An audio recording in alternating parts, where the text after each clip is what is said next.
So today I am discussing emotional eating, and I know a lot of people struggle with this. So let me give you some tools to help you overcome this. Because here's the thing, we're humans, we eat, we have emotions, and we've taken the emotions and we've put it right with our food.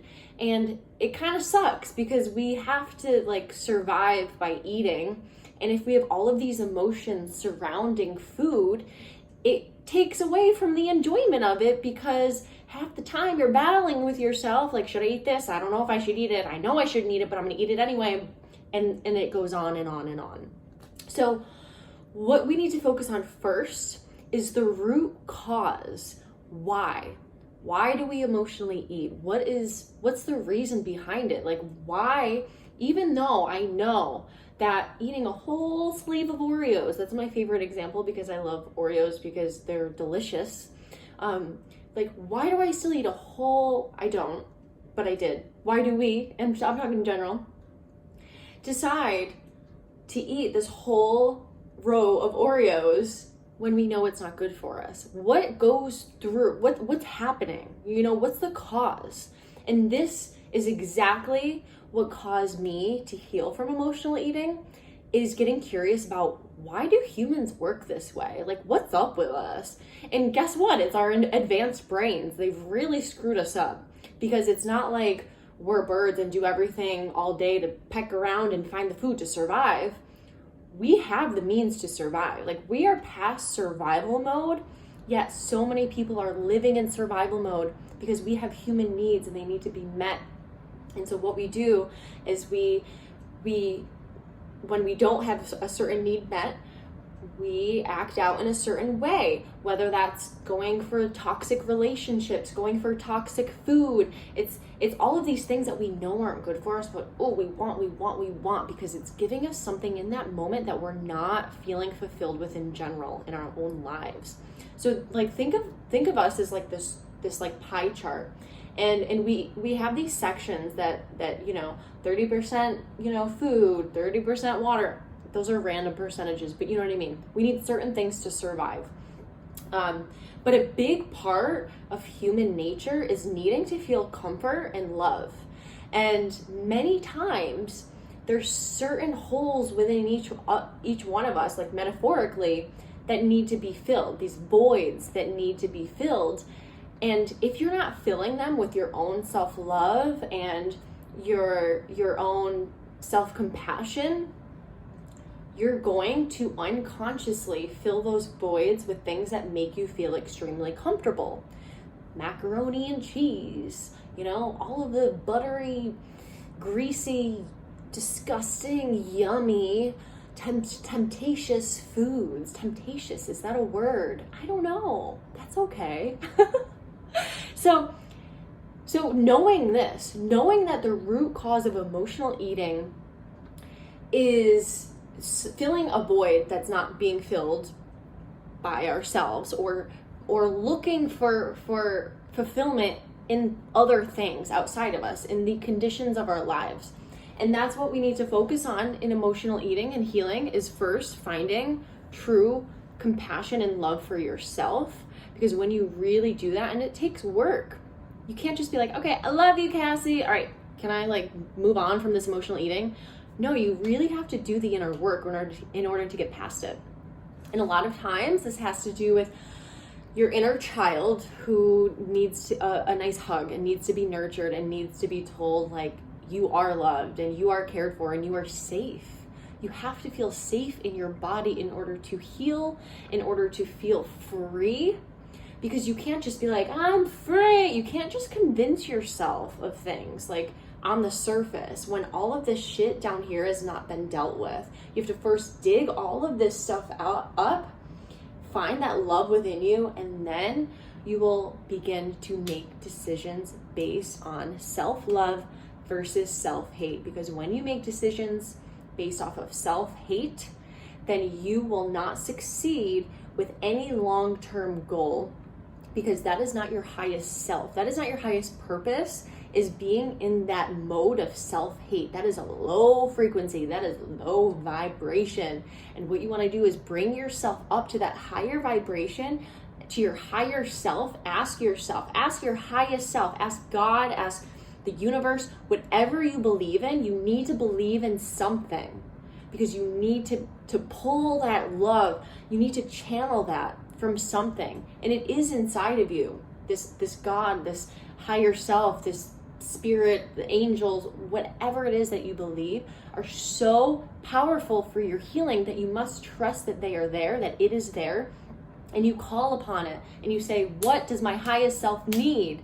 Versus, I hate my body, so I'm gonna go for a run for 5 days straight, and then you don't do it ever again because you hurt yourself after running, after you haven't done it for 5 years, or you start binge eating after you starve yourself for 3 days because you're not taking action from love. You must take action from self-love, and then you will find your actions will start to create some sort of change, because it will be a little bit of a slower progress. You can't get progress overnight.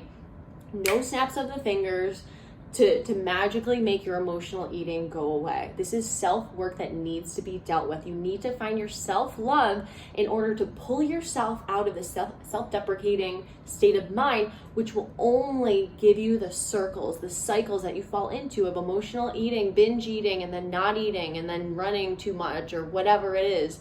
And you keep going back and forth, and you're never satisfied, and you're like, why do I keep doing this? What is wrong? It's because you need to first find your self-love.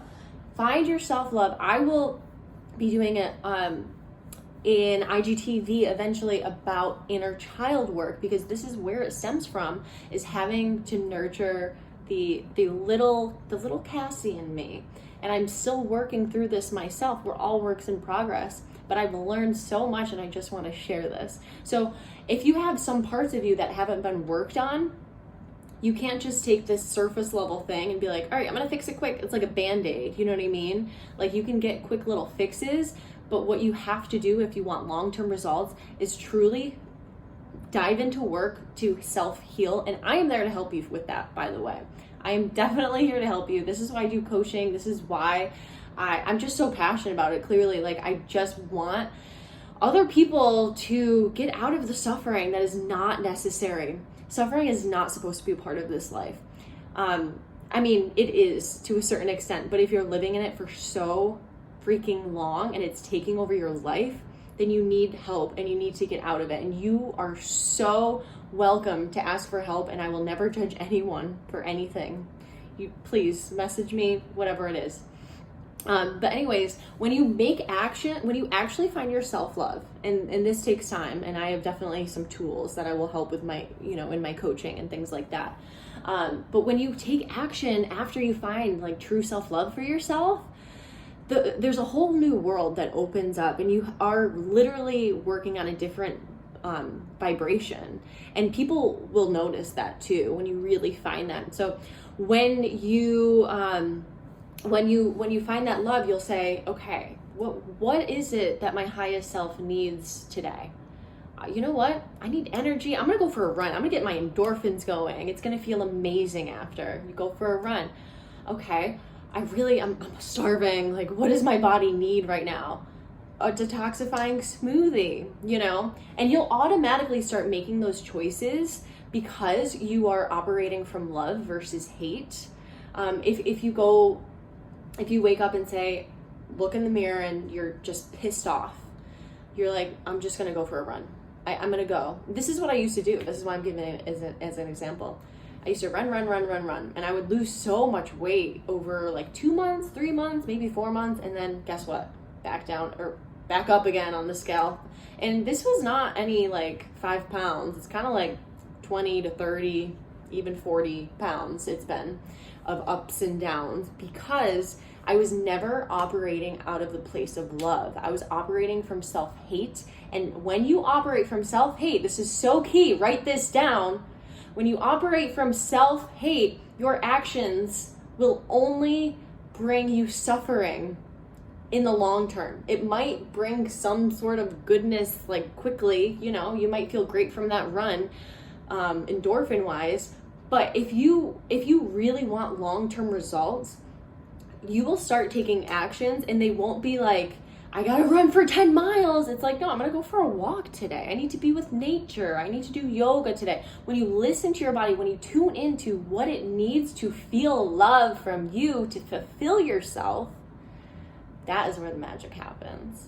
Versus looking in the mirror, being mad, and then not eating for a couple days or a day, or just doing a weird like all liquid diet, or like something that's not sustainable. It's amazing to reset and do like maybe a little intermittent fasting or a little cleansing with cleansing foods, and you know, you got to keep it safe. And the thing is, right now I'm eating and drinking a lot of smoothies and juices, and have eliminated a lot from my diet, not because I hate myself, it's actually because I love myself and it deserves the best. And I know this. At nighttime when I go to bed, I tell myself how much I appreciate me for doing this for me. And that's what we need to do. We need to celebrate our little victories, because our little victories, it turns into big wins. Every little victory turns into a big win when it is done out of love. And I truly, truly believe, and I know that all of us are put here for a purpose and for all sorts of reasons unique to our own selves. And my purpose is to inspire and to entertain. Right now I'm trying to inspire. I don't know if I'm entertaining. I don't think I'm really entertaining right now. But that's why, you know, I want to be an actor and then have a bigger platform as well to talk to the people like this and to share my knowledge and my love for healing and for feeling good in this life, because life is not, it shouldn't be surrounded by just this bubble of suffering or this bubble of cycles that are just so self-deprecating.